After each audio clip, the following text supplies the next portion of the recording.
புன்னவனத்தினில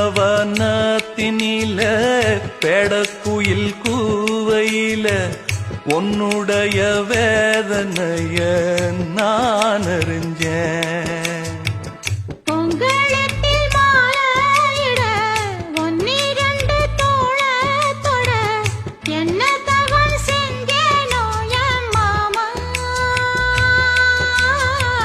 வண்ணக்கிளி கையத்தொட சின்ன சின்ன கோலமிட உள்ள மட்டும் வழியே நானே